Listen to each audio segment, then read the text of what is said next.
Terima kasih sudah hadir pada pertemuan hari ini terkait dukungan mitra community dalam pengembangan penyelenggaraan pelayanan kesehatan tradisional. Salam kenal Bapak Ibu, saya Pandu dari Direktorat Tata Kelola Kesehatan Masyarakat. Pada hari ini, di sesi berikutnya akan dipandu oleh moderator kami, Mas Hermawan Andi Pradana. Kepada Mas Hermawan Andi Pradana dipersilakan. Baik, terima kasih Pak Pandu atas kesempatannya. Bapak Ibu, apa kabar buat hari ini? Izinkan saya, Andi, sebagai moderator atau memandu diskusi terkait dua narasumber yang nanti akan berjalan pada pertemuan hari ini. Bapak Ibu, sebelum kita mulai, izin perkenalkan pada pertemuan hari ini kita terdapat dua narasumber yang menarik. Yang pertama nanti dari Dr. Prapti Utami, dan kemudian dari Pak Glenn Rumalang dari EDAM Indonesia dan Dr. Prapti dari PT Sekar Utama. Baik Bapak Ibu, sebelum memulai paparan pertama dari narasumber pertama yang nanti akan dipaparkan oleh Dr. Prapti Utami, izin saya perkenalkan terlebih dahulu narasumber pertama nanti oleh Dr. Prapti. Dr. Prapti Utami adalah sebagai manajer marketing edukasi di PT Sekar Utami Toga.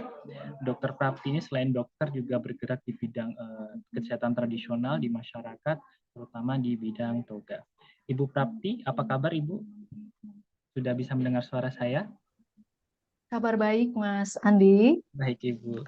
Sehat selalu ya, Ibu ya. Ibu Prapti sudah siap untuk paparannya? Ya. Sudah siap. Baik. Siap, Mas. Baik, Ibu Prapti. Nanti akan membawakan tema terkait potensi pengembangan dan pemanfaatan kesehatan tradisional dalam mendukung transformasi kesehatan. Di mana kita ketahui bahwa kesehatan sekarang mulai berbenah melalui transformasi kesehatan, terdapat 6 pilar dan kesehatan tradisional dapat mendukung dalam pengembangan 6 pilar tersebut. Dr. Prapti Utami, untuk waktunya kami persilakan 15-20 menit untuk paparannya. Baik, terima kasih. Terima kasih untuk Dr. Leni dan tim, Mas Pandu, Mas Andi, dan seluruh jajaran Kementerian Kesehatan yang saya hormati. Izinkan saya share screen untuk materi pada pagi hari ini. Baik, saya diberikan tema potensi pengembangan dan pemanfaatan layanan kesehatan tradisional dalam mendukung transformasi kesehatan. Saya berbicara sebagai bagian dari komunitas yang bergaul dengan komunitas dan tumbuh bersama dengan komunitas. Bapak, Ibu, dan teman-teman sekalian, dasar hukum yang kami pakai untuk bergerak adalah yang tadi sudah di-sharingkan oleh Dr. Leni, adalah PP 103 yang nanti ternyata akan bergerak atau akan berubah dengan menjadi PP yang baru. Mudah-mudahan itu akan menjadi mendukung pengembangan komunitas kita.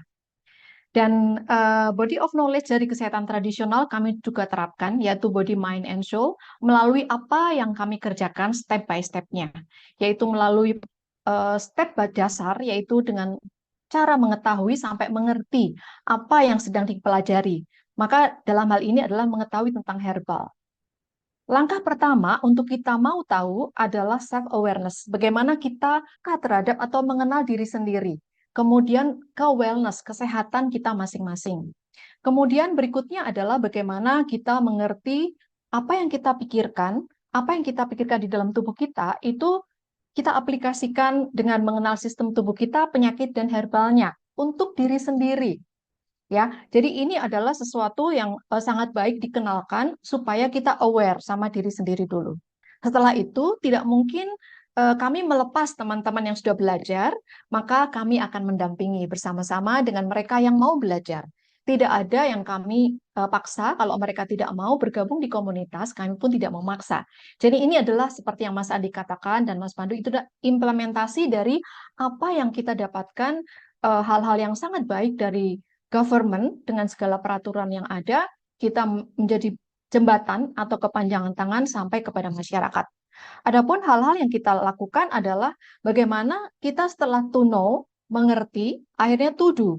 Baik itu membangun mental atau keterampilan dengan cara bertanam organik, kemudian membuat ekoenzim, membuat makanan probiotik, acupressure, bagaimana mengeluarkan stress release dengan cara berkebun, kemudian membuat tempe, mengolah herbal, olahraga, dan yang lain-lainnya. Untuk kemudian setelah itu tidak cukup hanya belajar bersama-sama saja, tetapi teman-teman yang mengikuti kelas itu melakukannya di keluarga.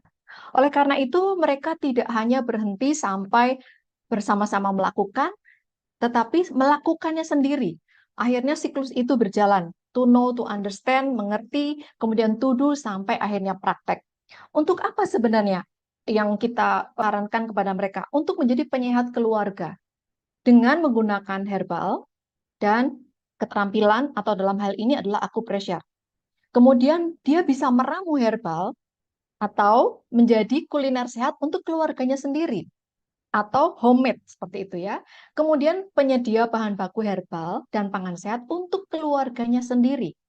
Jadi artinya sebenarnya keluarga ini menjadi berdaya dan mereka bisa memutuskan hidup sehat dengan bahan alam yang ada.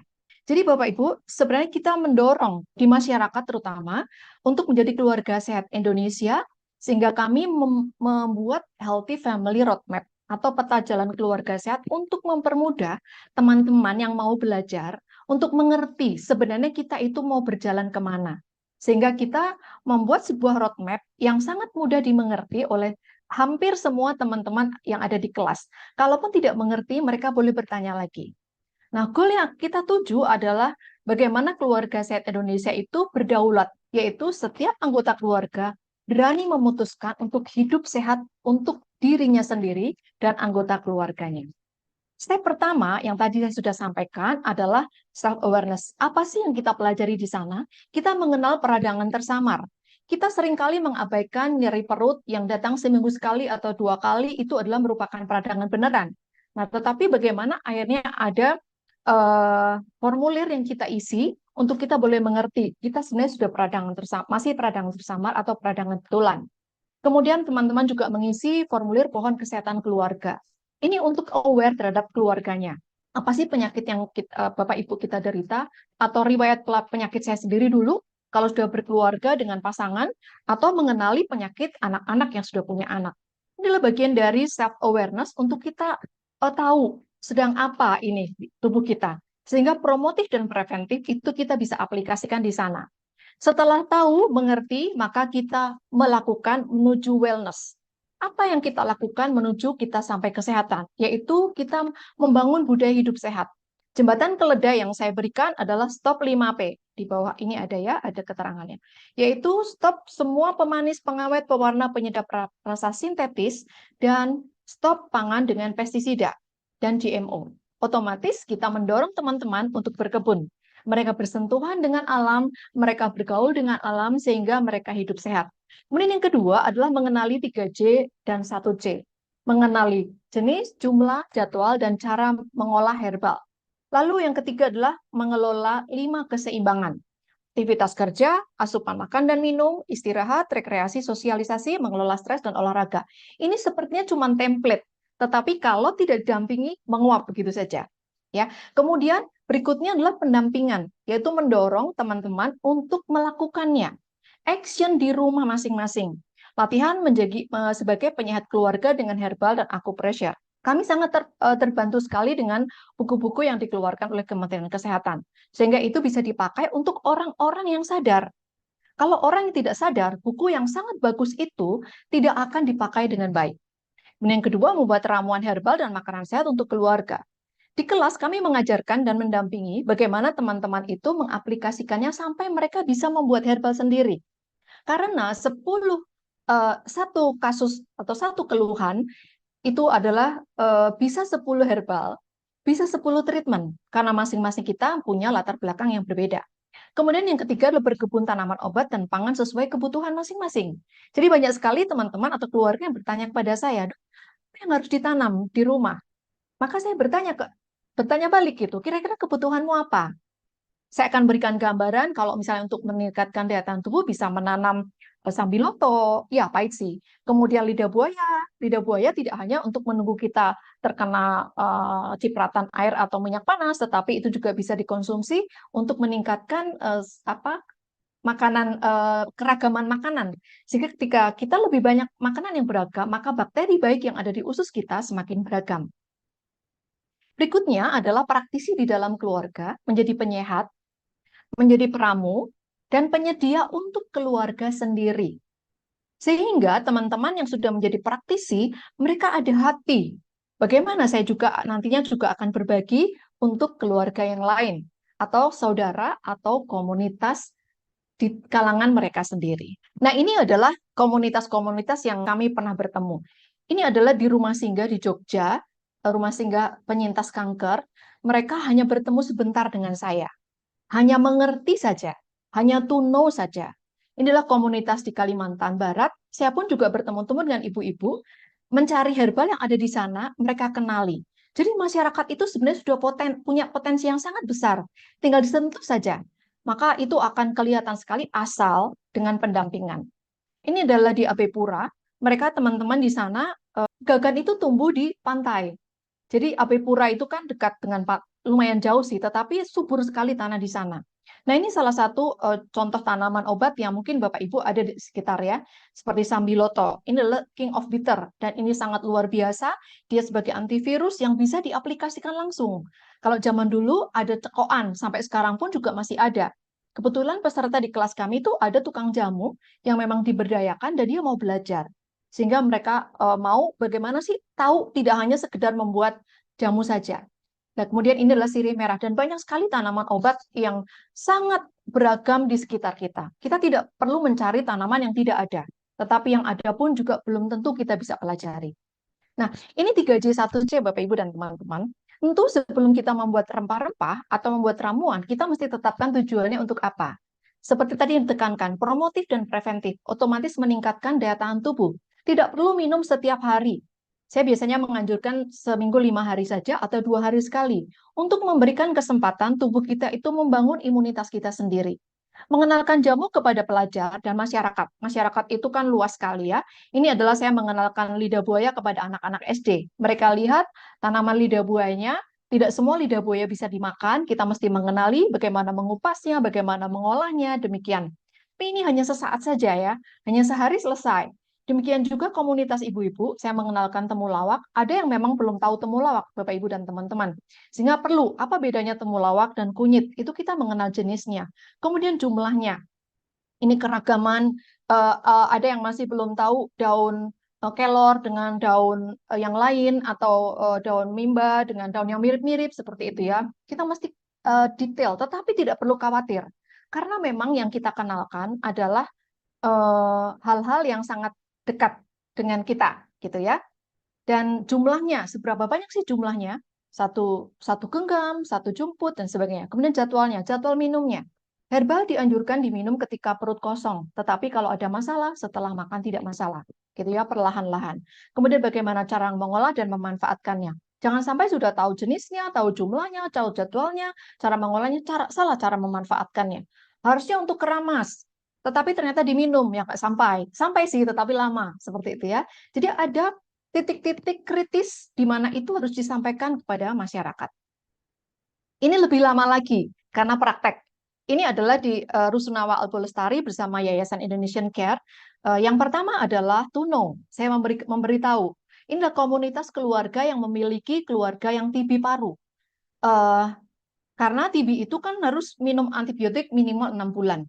Jadi bisa dibayangkan dan kita sudah kenal bahwa antibiotik TB itu akan berefek hepatotoksik. Maka kita mendukung si liver ini tetap kuat dengan cara mengolah temulawak. Maka kita kenalkan temulawak itu seperti apa, kemudian cara mengolahnya, bagaimana cara mencucinya, harus direndam dulu supaya kulitnya lembek, kemudian bagaimana cara mengirisnya, setelah itu bagaimana cara memasaknya sampai membuat ramuan menjadi minuman siap minum ya. Dan ibu ini membawa minuman rebusan temulawak, kemudian seduhan yang nanti diseduh. Seperti itu. Kemudian ada telur yang dibagikan oleh komunitas di sana. Sehingga di sini berharap mereka bisa berdaya.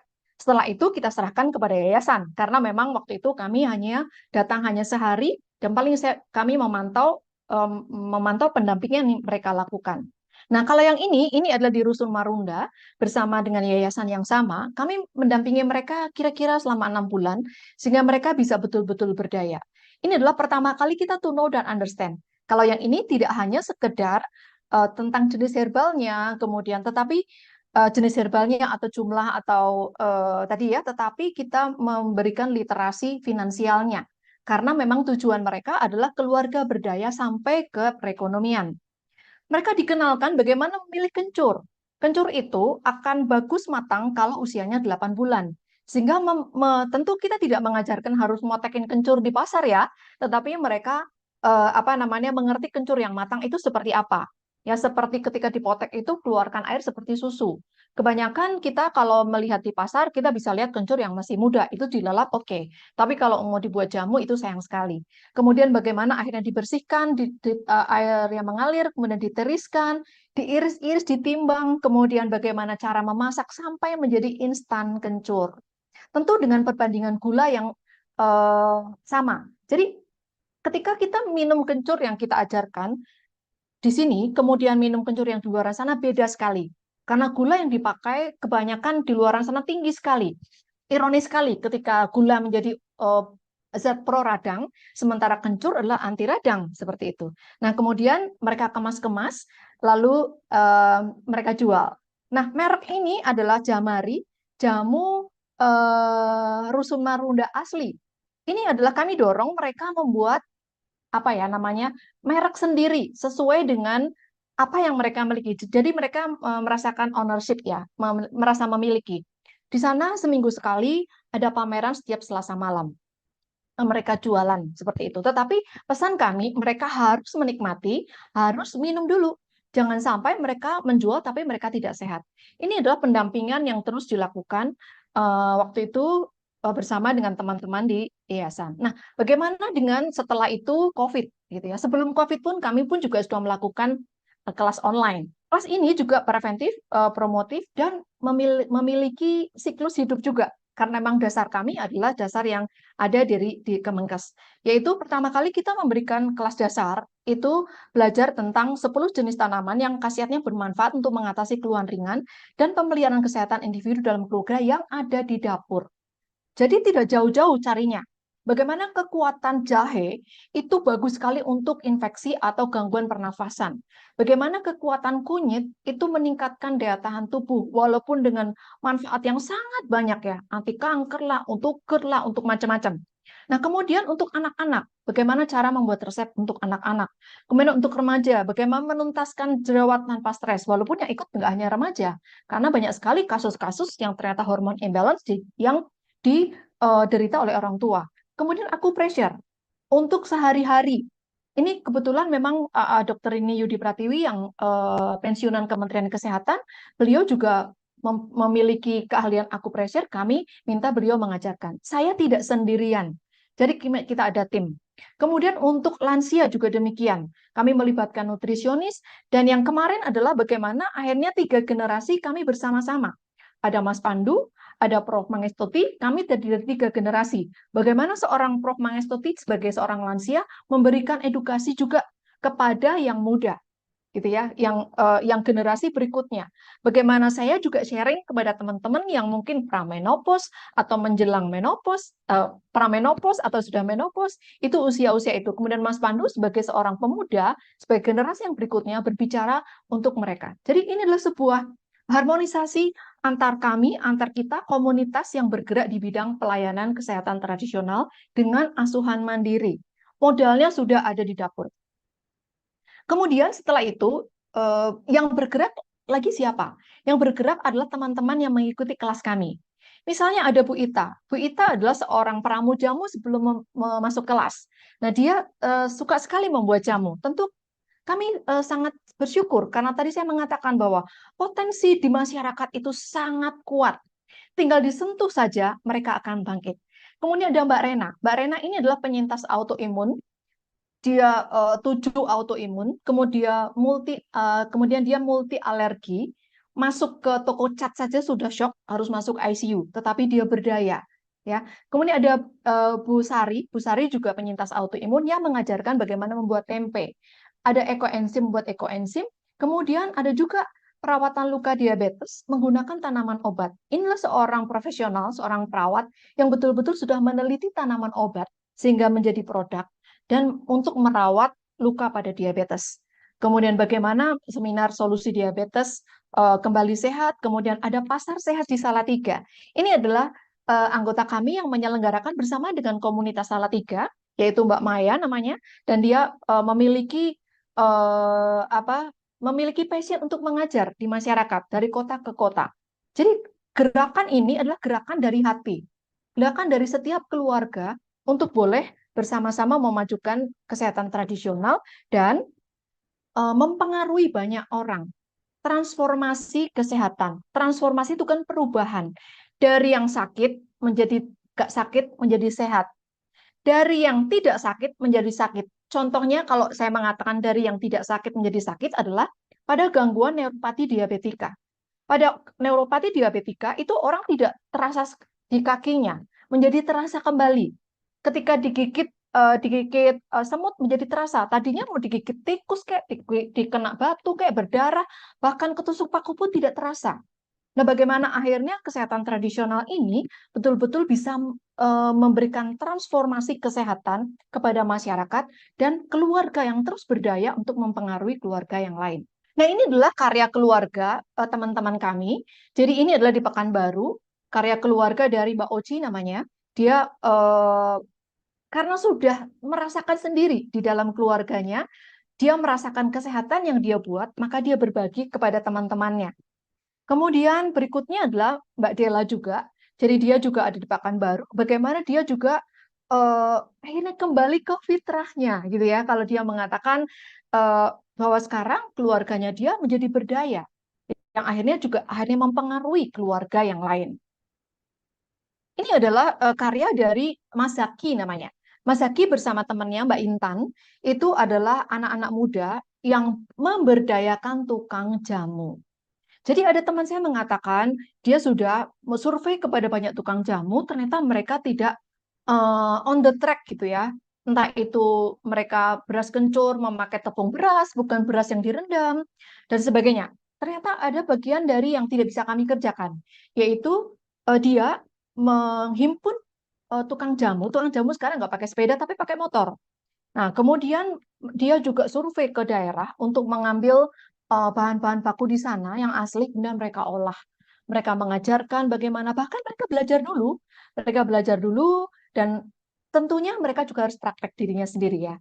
Sangat menggairahkan ketika ada generasi muda yang mau melanjutkan, melestarikan jamu, bahkan judulnya Lestari Jamuku gitu ya. Dan ini adalah potensi yang sangat besar di komunitas untuk mentransformasi kesehatan tadi. Gitu ya, berperan sekali asuhan mandiri di dalam kesehatan masyarakat. Kemudian ini adalah Mbak Rena yang tadi ya. Dia adalah penyintas autoimun. Bayangkan teman-teman, kalau misalnya hanya bau cat saja sudah masuk ICU.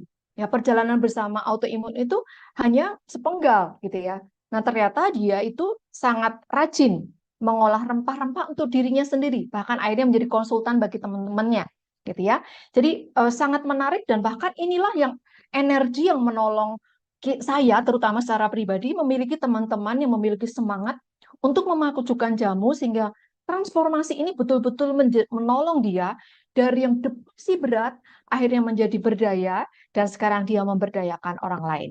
Nah, ini adalah seorang chef yang cukup terkenal, dan dia dapat memberdayakan juga orang-orang dengan cara mengajar ya. Dia membuat rempah-rempah untuk diberdayakan keluarganya sendiri, anak-anaknya disuruh minum beras kencur, dikenalkan berbagai rasa. Kemudian ini adalah seorang akupunkturis, dia sangat senang sekali menyediakan rempah-rempah yang untuk customernya, dan mereka merasakan sekali kesehatan berikutnya. Ini adalah seorang bapak yang tinggal di Jakarta, dia pun juga membuat meramu herbal dengan bahan-bahan yang ada di rumah. Ada bawang putih, mungkin teman-teman juga pernah mendengar ya, ada lemon, madu, dan sebagainya. Nah, kemudian ini adalah seorang teman yang juga ada riwayat di dalam keluarganya yang menjadi bahan keseharian, membantu tidak ketergantungan, karena herbal itu adalah antibiotik juga kan teman-teman ya. Tetapi dengan keragaman senyawa kimia yang sangat banyak, itu betul-betul mendukung satu sama lain di dalam tubuh kita untuk meningkatkan daya tahan tubuh kita. Lalu ini adalah namanya Mbak Sikra. Mbak Sikra nih dia masih punya cita-cita. membuat pabrik gitu ya. Tentu ini nantinya akan mengikuti regulasi yang ada. Ini adalah bagian teman-teman yang bergerak di kalangan sendiri, untuk keluarga sendiri dan teman-teman di sekitarnya. Kemudian ini adalah teman dari Bekasi, Budamai namanya, bervariasi ya, membuat jamu-jamu ini bisa dicampur dengan buah dan sayur dan herbal. Lalu ini adalah Mbak Erni namanya, dia membuat rempah-rempah yang kering, yang untuk diseduh. Jadi banyak sekali, dan bahkan dia sebelum ikut kelas kami, dia sudah memakai. Jadi betapa ini menjadi sebuah momentum di mana kami bertemu dengan potensi-potensi yang mendukung satu sama lain. Ini adalah Bu Widya dari Kudus, kalau ini levelnya sudah naik nih, karena sudah badan POM gitu ya, tetapi sangat rendah hati, beliau mau belajar bersama-sama dengan kami yang masih homemade gitu. Lalu ini adalah Bu Ananta, baru saja dia membuat herbal ini, tetapi dia juga akan terus belajar. Bahkan dia membuat sinom yang ciri khas sekali Jawa Timur ya, dan ini menjadi kekuatan percobaan dia gitu. Ini ada Bu Helena, ada Bu Wartini sih, ada Mbak Anita dan teman-teman yang lain. Ini ada Bu Marni dari Makassar. Jadi teman-teman kita itu ada banyak dari Pekanbaru, dari Makassar, dari Bali, dan masih banyak yang masih belum bercerita. Ada Mbak Vika yang ternyata dia juga bisa ekspor ke Jepang. Sangat membanggakan. Komunitas dapat berdaya dengan kesehatan tradisional dalam mendukung transformasi kesehatan dengan upaya promotif dan preventif. Terakhir saya ingin bercerita seorang ibu yang harus minum obat TB paru. Dia tidak bisa minum karena setelah itu dia makan, dia setelah minum dia mual, muntah dan sebagainya. Waktu itu dia ikut kelas nggak bisa mengikuti karena harus mual, muntah, minum obat TB yang begitu banyak. Setelah itu saya minta dia rebus temulawak. Setelah saya kasih tahu cara merebusnya, ternyata yang direbus bukan temulawak. Lalu saya tanya, mana temulawaknya? Ternyata bukan temulawak. Jadi pendampingan itu sampai sedetail itu. Melihat apakah benar yang direbus itu temulawak atau bukan. Akhirnya setelah konfirmasi benar, direbuslah temulawak. Beberapa hari kemudian dia WA saya, dokter terima kasih, saya sudah aman minum antibiotik. Bagaimana tidak teman-teman? Dia punya anak 3 masih kecil-kecil, harus minum antibiotik TB yang memang untuk mematikan Mycobacterium tuberculosis. Dan setelah itu dia menjadi bugar, dia bisa bekerja karena memang yang di rumah adalah suaminya karena ada usaha di rumah dan dia bisa bekerja dengan baik. Transformasinya apa? Transformasinya dia bisa menjadi produktif ketika bekerja, tidak mual dan muntah, dan tetap harus ikutin aturan main, harus minum obat TB sesuai dengan aturan main. Ya, terima kasih. Demikian presentasi singkat saya. Saya serahkan waktu kepada Mas Andi. Baik, terima kasih Bu Prapti. Menarik sekali paparan dari Bu Prapti, di mana tadi ada beberapa menarik ya Bu ya, dari yang bisa saya ambil, yaitu terkait body main and salt itu sebagai base, di mana ekoenzim dan semua kita sebagai tahu, dan kemudian kita dibuat untuk to do ya, untuk melaksanakan, kemudian to be. Ini sebagai gambaran di mana konsep sehat dan bisa masuk dalam pilar kesehatan di sistem ketahanan kesehatan, dan di mana juga bisa masuk dalam pilar pertama, yaitu pelayanan primer, di mana promotif preventif bisa menjadi acuan untuk menuju konsep sehat dengan menggunakan wellness dari keluarga dan komunitas.